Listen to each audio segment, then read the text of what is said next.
Hey yo guys, welcome back to the channel. Jumper Kendo's YouTube back with another video, guys. And today, guys, welcome back to Talking Wrestling episode number 15. What the freak did I do? 15.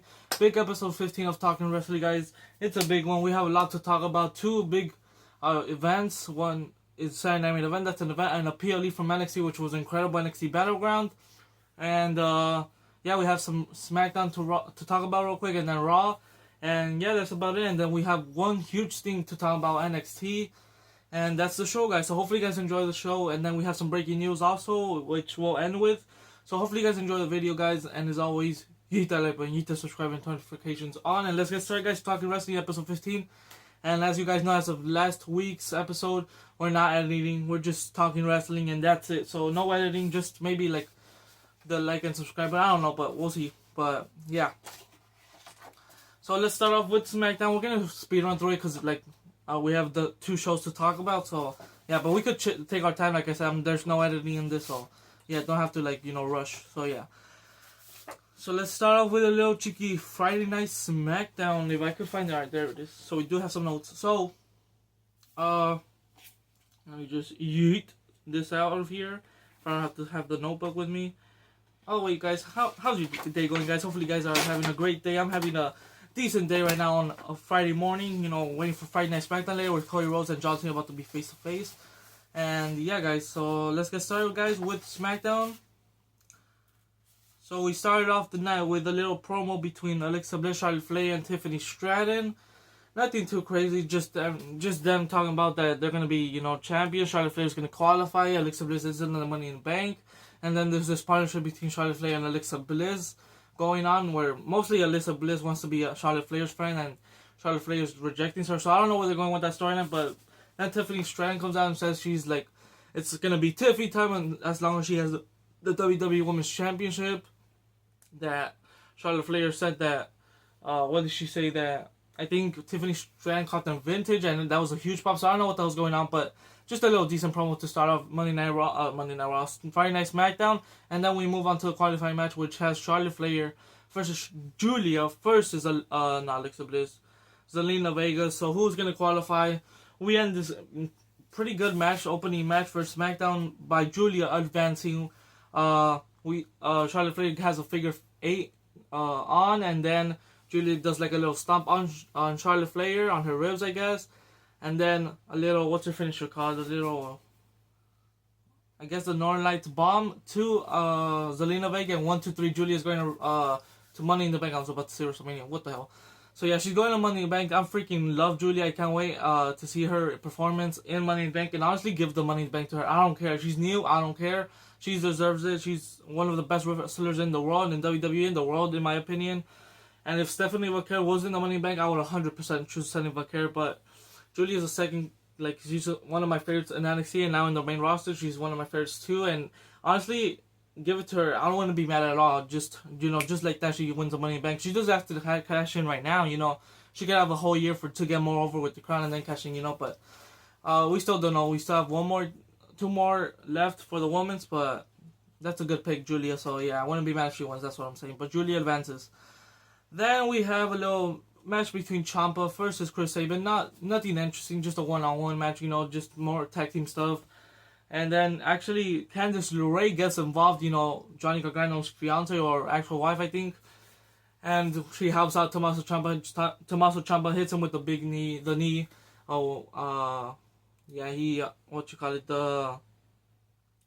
took the knee brace off and hit him with the knee, and then 1, 2, 3, Candice LeRae helps us Tommaso Ciampa, and now has reunited with Tommaso Ciampa, obviously her husband Johnny Gargano.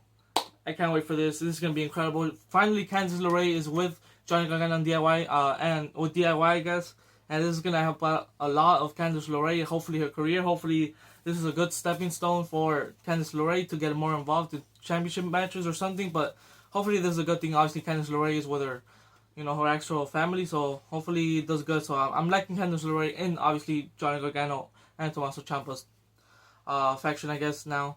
And it would have been so good having Indy Hartwell now, but she's doing an incredible freaking winning 3 titles already in less than a month of being getting ready to fight. You know, after her release clause or whatever, she's already a triple champion. Like, what the hell, man? That's crazy. But yeah, it's indie wrestling, baby. Yeah, so Candice LeRae reunites with DIY. Let's go.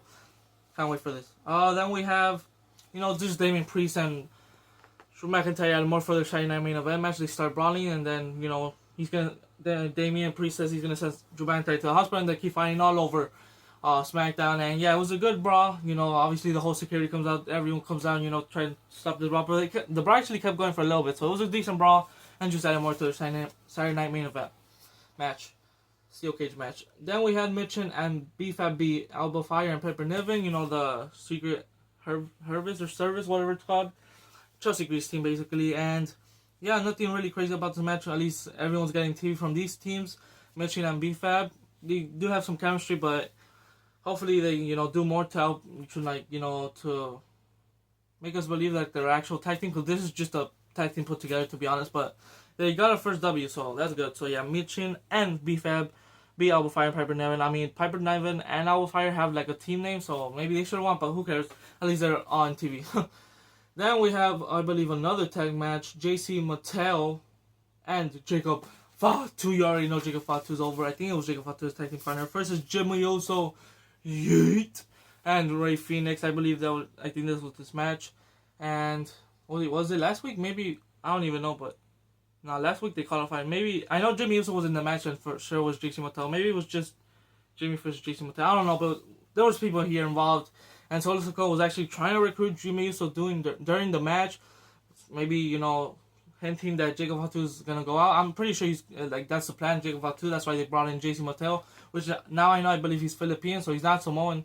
I thought they would just bring Samoan into the bloodline, but, you know, he fits the bloodline after these 2 weeks I've seen him. So, yeah. And, yeah, JC Mattel gets the win with the, what's it called, the Tour of Islands, they're calling it. You know, he just grabs it and then freaking spins them around. And yeah, JC Mattel gets the win with Jacob Fatu. I think that's the tag team match. And yeah, it was a pretty decent tag match for what it was. And then we have a banging R-Truth promo for the next night of Saturday Night Main Event. He says, if I want to save wrestling, I need to save you. Talking obviously to John Cena. And he says, I don't want to have to put my hands on you, but if I have to, I will. I will. Beat the ever-listing hustle loyalty right back into your eyes.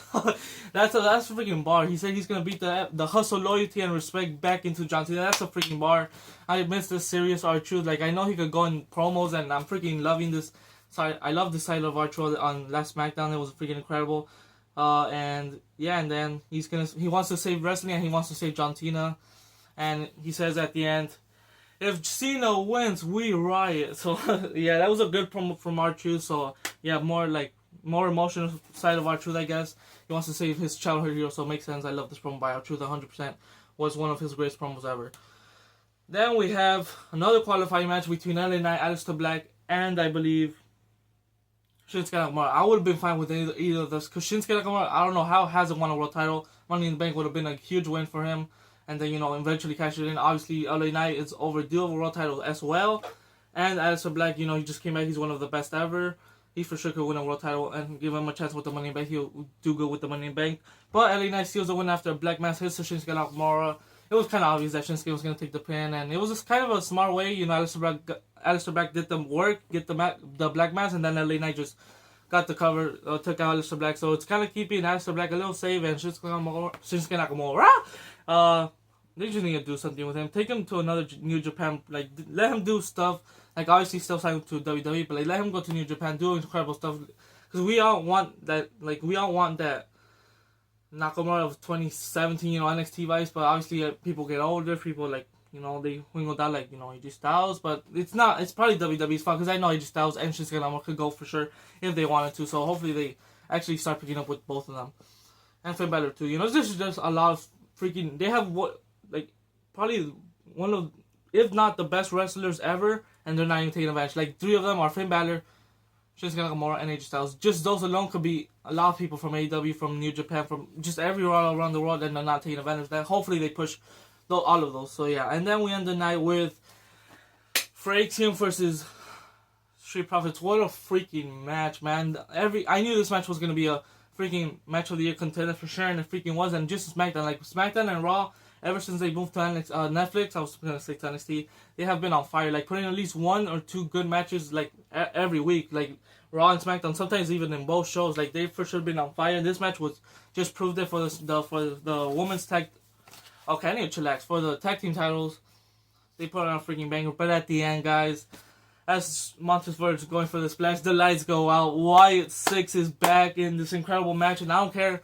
It ended pretty good. Like no one got the pin, no one lost. It was a good way, and the Wyatt 6 are back. Let's freaking go. They destroy everyone, put everyone to sleep. Do Sister Abigail, I think, to Johnny Gargano. And, you know, this Wyatt 6 are back. They're back, and the lights go out, and there's a cake for, obviously, Bray Wyatt's birthday. And I freaking love that little touch of Bray Wyatt's birthday, you know, and they came back on that day, so that's incredible. That, like, everything they did, that was a freaking great return by Wyatt 6, and obviously, RIP. And hopefully this time they do, like, very good and don't leave for another, 6 months more? I don't know, but hopefully they capitalize with the Wyatt 6 this time again. But Wyatt 6 are back, baby. Let's go. Now we move on. What else SmackDown, by the way? That was a pretty good SmackDown. The tag team match were good. The qualifying matches were decent. And obviously Wyatt 6 returning was incredible. Decent SmackDown. And now we move on to the first event. Saturday night main event. So we start off with... Where's the... Okay, this is Raw. I'm trying to look for Saturday night main event. Okay, here we go. So we start off with Sami Zayn and CM Punk versus Seth Rollins and Braun Breaker. They're doing good, you know, suplexes, you know, just doing everything. I like that clothesline that Braun Breaker does. He did, while Sami Zayn's on the announce table, he freaking clotheslines him on the announce table. And then at the ending moments, as Sami Zayn is going for the haluva kick, Paul Heyman grabs his leg, and then out of nowhere comes Big Bronson Reed, takes out CM Punk on the barricade, and CM Punk is taken out. Sami Zayn is looking like, what the hell? And then we have a spear from Braun Breaker. 1, 2, 3. Braun Breaker wins, and Bronson Reed gets on the ring, and Seth Rollins, Braun Breaker are face to face with him, and then Seth Rollins goes to hug him. That was actually a cheer from the crowd, so that's good. And then CM Punk tries to get Paul Heyman's leg, and then he gets tsunami'd. So yeah, Bronson Reed is now with Braun Breaker and Seth Rollins, and I'm freaking loving it. Like, they're both powerhouses. Braun Breaker is more like the athletic one. Bronson Reed is more like the dangerous one. More, how do you say, like, the powerhouse, I guess. You know, just doing the crazy tsunamis, doing the heavy lifting, basically. And yeah, so I can't wait. Hopefully, maybe tag team titles on them. But I feel like Braun Breaker, for sure, I think it's gonna have more Bronson Reed, because Braun Breaker's, you know, he's already getting to that big status level, and Bronson Reed is like, you know, he was there, now he's going back up with this feud, with this faction. So yeah, can't wait to see what happens with Bronson Reed. And this is a freaking great faction by Paul Heyman, Seth Rollins, Braun Breaker, now Bronson Reed. What a way to start off Saturday Night Main Event with a return, and now a new member to the faction. It was a decent match. Then we have a little decent match between Zelina Vega and Chelsea Green for it was added last minute, so I would probably still chosen Zelina Vega because she just won it. But I kind of wanted Chelsea Green to win, but at the ending moment, she hits a cold red. Zelina hits a cold red from the top rope. Pretty good way to finish it off. And 1, 2, 3, she beats Chelsea Green. She even started bleeding from her teeth or her mouth, and that was, you know, it just added more to the match. It was a pretty decent match, and Zelina Vega retains the Women's United States Champion. Pretty decent match. And yeah, hopefully, I just wanted Chelsea Green so much to be in that Money in the Bank ladder match. So hopefully they have something huge for her. Maybe a Royal Rumble win, hopefully, I don't know, but she needs to be champion for sure, minimum next year. Yeah. Then we have R-Truth versus John Cena for the undisputed WWE Championship. Basically, this whole match is, you know, is John Cena going to turn back? Is John Cena, you know, going to hesitate to pull the trigger? And you know what? He did for a little bit. So John Cena, basically R-Truth came out to Ron Cena. He came out with John Cena's theme with, you know, with the last time he's now running to the ring, throwing the hat. That was freaking incredible from John Cena. Obviously, John Cena just, from Ron Cena, that was incredible from Ron Cena. Freaking one of the greatest of all time, Ron Cena. R-Truth, you already know. And yeah, John Cena just, you know, freaking being pissed at his entrance. But yeah, and then basically R-Truth just doing John Cena's moves, like, actually right. Not like how John Cena takes his low. He actually did, like, the shoulder tackle good, like, fast, and doing the you can't see me. And he even hit an AA, I believe, and he kicked out. And then John Cena did his, you know, his things. And he was going for the championship belt. He went for it, and he hesitated. He gave it to the ring. Everyone seen, and the face on R-Truth was like, really? Like, you know, just giving a really face. And then he gave the championship belt to the ref. But what? John Cena, R-Truth's going for a handshake or a hug, and then a low blow hits. We all knew what's going to happen. Oh, I knew what's going to happen. and then an AA hit. So yeah, and then literally after still hits him with the championship belt. If he did him with the championship belt, it would have been decent, you know, like he did what he had to do to win. But yeah, John Cena retains the undisputed championship belt. It did what it had to do, the match. But yeah, we'll see who turns John Cena face now. Maybe himself or the crowd, who knows? But yeah, then we had Drew McIntyre versus Damian Priest. It was a pretty good match. There were some good spots like the suplex from the top of the cage. You know, Drew McIntyre suplex Damian Priest, and then a Claymore hits, and I honestly thought it was over, and then Damian Priest kicks out, and then a South of Heaven hits. I think he kicked out, or maybe, and then he has a concerto. He hits a concerto on Drew McIntyre, and then he just walks out. I would have kind of liked it that he pinned him, but, you know, it just adds more to Damian Priest. Like just walking out, being cocky, you know, it's a good way to finish the match. You know, he just walks out. I mean, Drew McIntyre doesn't get pinned, so that kind of saves him too, and just a nice way to end the match. Walks out, you know, calmly. Obviously, Drew McIntyre's out of the concerto. And Drew McIntyre looks like he's going to take some time off, and boy does he deserve it, because he carried 2024 and this year too. He's been carrying like a lot.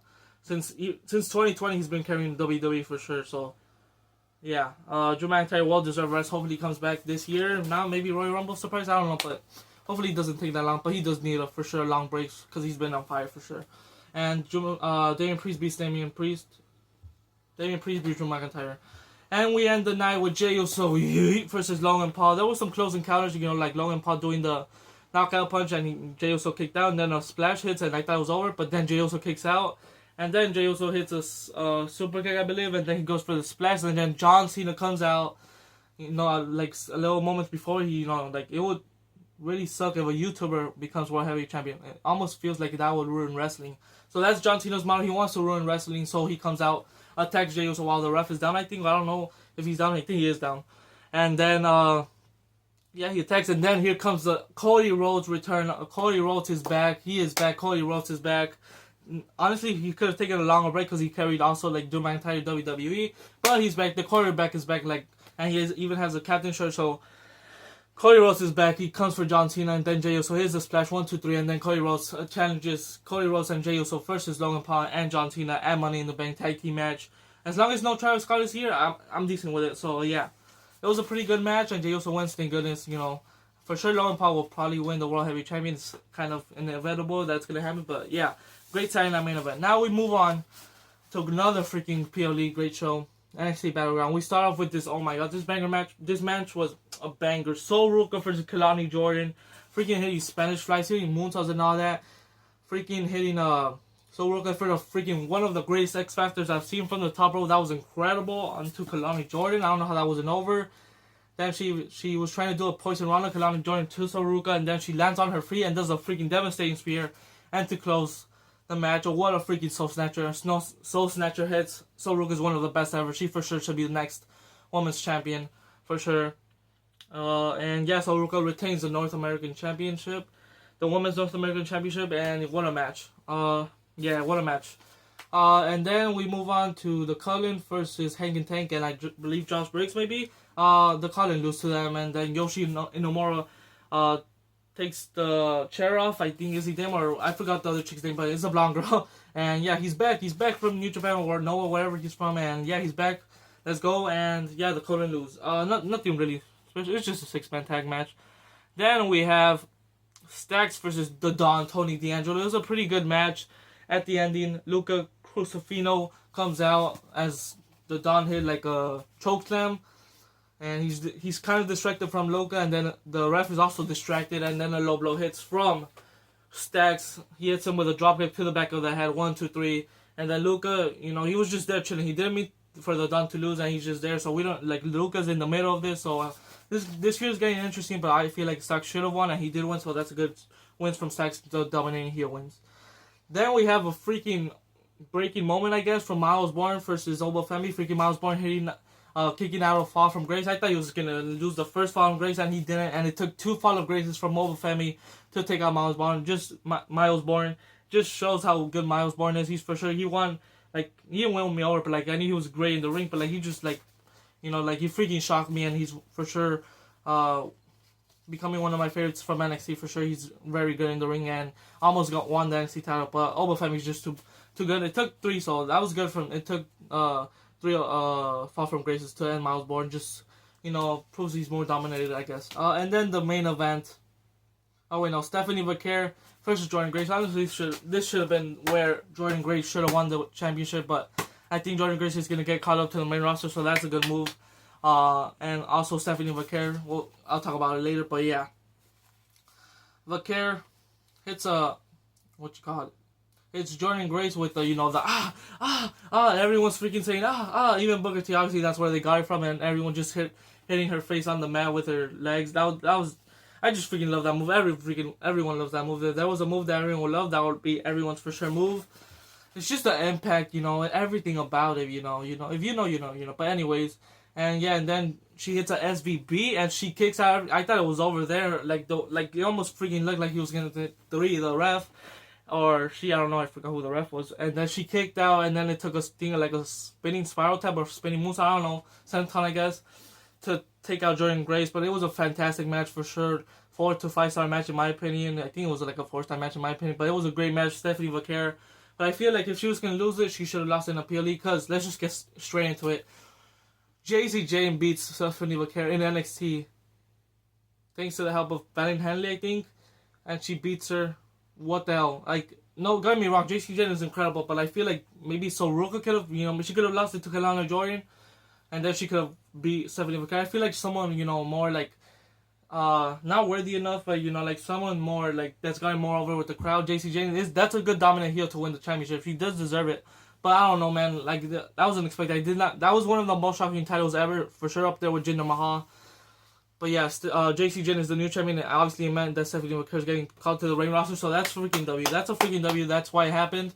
But maybe, this is now time for the breaking news. Maybe this all happened. Okay, I'll talk about the breaking news after, but not Justice and Battleground. So we ended off the night with Trick Willie, baby, versus Joe Hendry.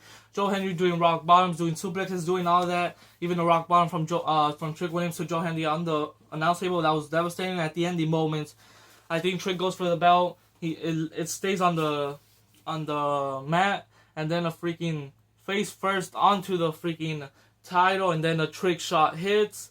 1, 2, 3. Trick Williams from WWE, from NXT, is the new TNA champion. That is incredible.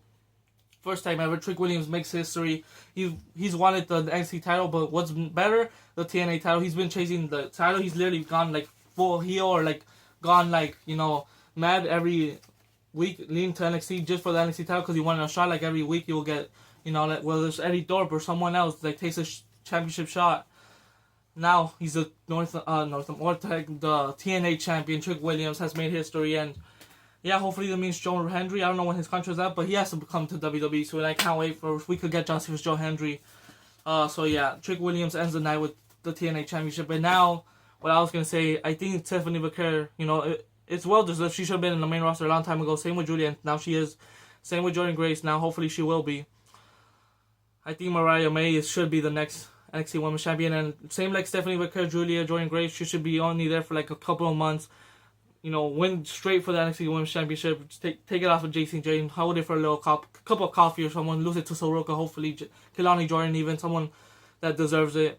That has hold the North American champion most likely. And yeah, I think Mariah May, it's confirmed now. I'm so glad that I'm recording this on Friday, because it was just confirmed a few minutes or hours ago that Mariah May is gone from AEW, I believe, or she's off the roster.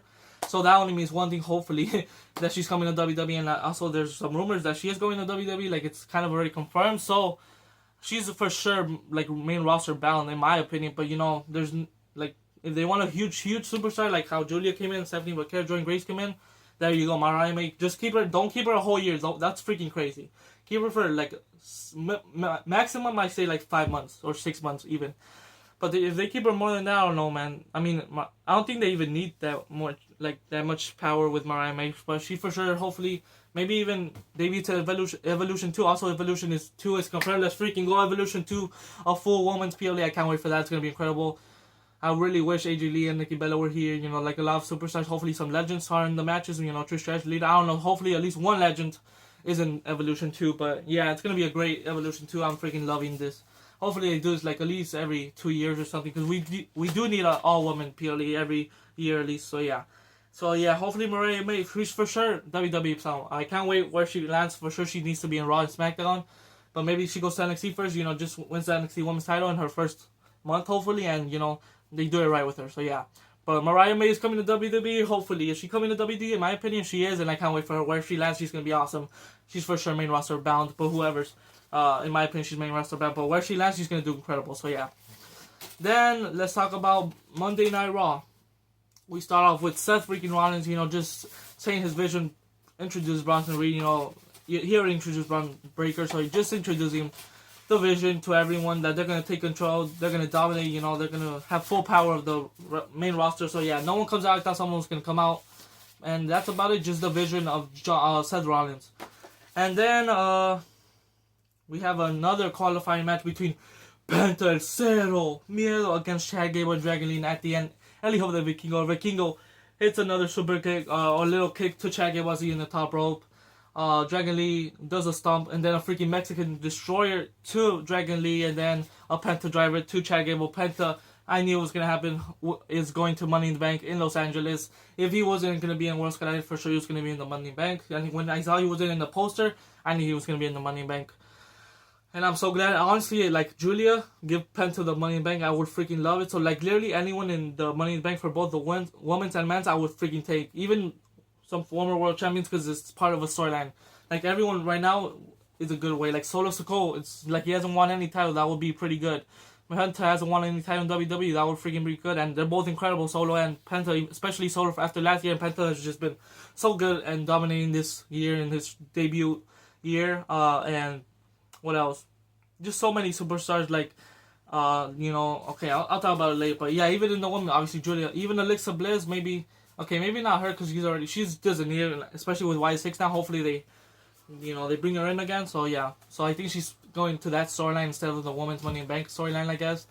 But yeah, there's a lot of people that deserve the Money in the Bank that are in the match. So I can't wait to see next week already in Saturday, Money in the Bank. And obviously stay tuned for predictions. Also World Collide, it's gonna be good. And actually, I'm pretty excited for World Collide. I'm freaking excited to see Triple A superstars. I don't know that many other than obviously Alberto El Patron, you know. Obviously El Hijo de Vikingo. I think Mil Muertas is there too. Octagon Jr. also is in a 6-man tag, I believe, for LW. I don't know who's the other team. So those are the only ones I knew. So yeah, I'm ready. I'm very interested. And then we have backstage. Liv Morgan returns after Roxanne Perez. You know, it's happening again to poor Dominic Mysterio. It's happening again. Poor Dominic Mysterio. He's going through it again. You know, Roxanne is, you know, just fixing, I don't know, the championship belt on Dominic Mysterio or something. Sure, I don't know. And Liv Morgan comes back and she says, Roxanne Perez says, hey, and then, shh. So it's happening again to poor Dominic Mysterio. I think it is. But Liv Morgan is back. She wants a qualifying match, so I don't know what she's going to face yet, but Liv Morgan is back. And then she loses to Kairi Sane after Roxanne Perez. You know, she helped. She pushed Kairi Sane, and then, you know, she's going for the Oblivion, and then a roller from Kairi Sane. And then I guess the distraction was because of Raquel. She was arguing against Roxanne because he was actually trying to help her, but, like, I guess Raquel wanted to help, you know, Liv Morgan, but I don't know what's going on there. And then Liv Morgan, you know, gets distracted, and yeah, Kairi Sane picks up the win. I'm glad she's getting a win because last week, you know, in her return match, she got pinned by Rhea Ripley, but it makes sense. If you get pinned by Mommy, that's fine. So yeah, and then New Day retained versus Creed Brothers and the Warriors. Pretty good match. You know, they had the Creed Brothers thinking they were on their side, and then a roll up to the Creed Brothers. It was all pretty good, decent match, but I think the New Day was supposed to retain, and they did retain. And then Jey Uso and Gunther promo. I think Jey Uso might have forgotten his lines. I don't know, but I know he likes to do it back and forth, you know, through every promo. But I feel like this one, it took a little long. But he just says, honestly, to Gunther, like, I'm not overlooking you. I'm gonna make you tap out again in Phoenix. One word, one letter, four letters, one word. Yeah, that's basically his whole promo. He's just like, I'm not overlooking you. I'm gonna beat you. I'm gonna make you tap out again in Phoenix. Just adding more into their match in Phoenix in June 9th, I believe, after Money in the Bank. So yeah, just adding more. Gunther said he's gonna win it back. You know, just a lot more. But I don't know if Jey Uso lost his lines, but for sure Gunther helped him if he did, but we'll see. But yeah, he's still one of my favorites, Jey Uso. That doesn't matter, you know, some people slipped. Roman Reigns slipped, and they're already freaking criticizing Jey Uso for just once. Maybe like sometimes he might have messed up more, but the first time I've seen it, he messed up, and they're already criticizing him. Like, Roman freaking messed up, and even John Cena called him out. At least Gunther didn't call him out, you know, like, that kind of ruined the big dog for a little bit, but, you know, now he's OTC, everyone freaking loves him. And yeah, Becky Lynch and Lyra Valkyria had a pretty good, decent promo. I like that Becky Lynch said, I went home with my hot husband, and you went to the hospital with your weird freaking husband. That was a pretty great line. And then he says, you mean the only telling thing about you, and that was a pretty good bar from Lyra Valkyria, just going back and forth, and they have a stipulation added. So if Becky Lynch wins, she wants Lyra Valkyria because, Becky Lynch kind of introduced Lyra Valkyria, or, like Lyra Valkyria has been beating Becky a lot. And when the first time when Lyra won the NXT Women's Championship, Becky Lynch hold her hand. So now if she wins the Intercontinental Championship, I think, Becky wants her to raise her hand. And if Lyra wins, I believe Becky will never challenge for the IC title again. So there's a lot of good stipulations in this match. But I think this match is going to probably end in a no count out or disqualification or a distraction from Bayley. Because I do think one of these three women, or maybe all three, will be in a match in Evolution. This is before Evolution. So one of them is going to have a match at Evolution. Or maybe not have champions. Or maybe the triple threat. Like I said, there's one of these three are going to be in a feud in Evolution too. And I can't wait for that. But yeah, we'll get to predictions obviously next week. But there's a lot of stipulations in the match. And what's next? I think it's time for the main event. Seth freaking Rollins for Sami Zayn for Finn Balor. Literally any of these I would have been happy with winning the Money in the Bank qualifying match. But at the closing moments, what are the closing moments? Where's the... Oh, there it is. I'm just making sure I didn't forget anything. Don't need this anymore. Okay, no. Trying to see where the rest of Raw is. Just in case I miss anything. Oh, there we go. Alright, so, yeah. So, they have a pretty good, encounter. Like, Seth Rollins does a stomp to Bot. I would freaking end the video right now. He does a stomp to Balor. And then a haluva kick to Seth Rollins, and Sami Zayn is about to pin Seth Rollins, and then comes out Bronson Reed, Braun Breaker, and then Jey Uso. He comes out, super kicks both of them, it's still not enough. Braun Breaker spears them, and then Seth Rollins takes, and then Dominic Mysterio comes from the other side, tries to help out Finn Balor. So there's a lot of storylines into this, which I'm freaking loving. Dominic Mysterio makes a little mistake, throws the chair. I mean, maybe it's Finn Balor's fault, because like the chair was kind of in front of him, and of course I knew when he slid in something was gonna happen, and a stomp to Balor. I feel like he's done that move already to Balor on the chair like 3 times already. Like, that's crazy. And it's all because of Dominic Mysterio's fault. 2 times, I think. Or for sure one of them was Damian Priest's fault. Anyways, and then Seth Rollins stomps his head on the chair on Balor. And then 1, 2, 3, Seth Rollins wins the Money in the Bank qualifying match. And honestly, it would be a pretty good, just storyline-wise, for Seth Rollins to win. But after the whole match, Dominic Mysterio, screws Finn Balor. That's the storyline. And then obviously the storyline with Jey Uso and everyone. And then out comes CM Punk. They're all going, Braun Breaker and Bronson Reed are all going to the screen, the stage. Like, oh, he's going to come out from there. Of course not. He's going behind CM Punk, behind Seth Rollins. Does a GTS to Seth Rollins, send the night. And yes, Seth Rollins is going to OTC. Seth Rollins is going to Money in the Bank. So now, I feel like Roman Reigns is for sure going to return at Money in the Bank. It's a good show to return. He's already on the SummerSlam poster. There's no way he's going to return at SummerSlam because he's already on the poster. So I think the only way is probably Money in the Bank. I don't see him returning at Night of Champions, and the next PLE is after Night of Champions Evolution. So it's Money in the Bank. So, and yeah, you have a whole month to build up Roman versus Seth, Roman versus Braun Breaker. I don't know, maybe a tag match. I don't know, but yeah, maybe they have a tag match inside Roman and CM Punk maybe, and Sami Zayn. I don't know, versus them, and then obviously they're one-on-ones on SummerSlam. Maybe that's where they go, but. In my opinion, I do think Roman Reigns will return at Money in the Bank to cause Seth Rollins, and that'll be, whether it's, we hear the dun-dun-dun and everyone's gonna go crazy, or he just caused them in a hoodie or something, or he just throws them off the ladder. Either way, in my opinion, I do think Roman Reigns will return at Money in the Bank to cause Seth Rollins, because why wouldn't they have just Sami Zayn or Finn Balor win, and have CM Punk come in before he could win, obviously they have everything planned, and I think they had CM Punk come after he won, just for Roman to screw him over, because I know Roman Reigns, in my opinion, thinking, fantasy booking, putting my hat on.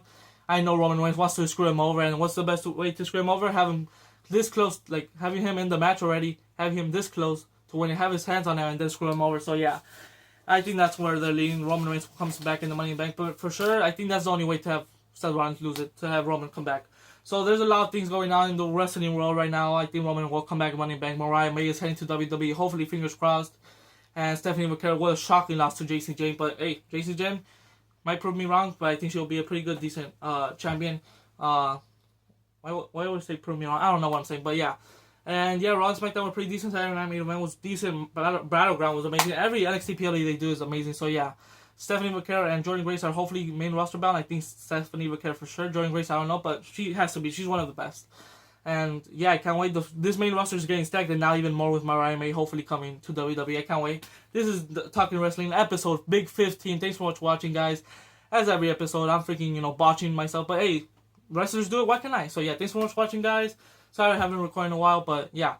I have some decent videos where I packed a 7 million coin in FC25, 7 million Todd. You might know who it is. That's going to come out maybe tomorrow, Saturday. I'm going to try to upload 3 times in a row. Or it's a face-to-face video, or, just 2K video, or Among Us video, maybe. I don't know. But thanks for watching, guys. This was Talking Wrestling. This was wrestling. Also, Double or Nothing was fire. That Will Ospreay for Hangman Adam Page was fire. So, yeah. AEW with the PLEs, never miss. They're freaking doing incredible. So, yeah. Thanks for watching, guys. And as always, hit that like button, hit that subscribe button, turn notifications on. And thanks for watching, guys. This was Talking Wrestling, episode 15. I'll throw in some minutes there and there. But, yeah, thanks for watching, guys. And I'll see you in the next video. Peace out.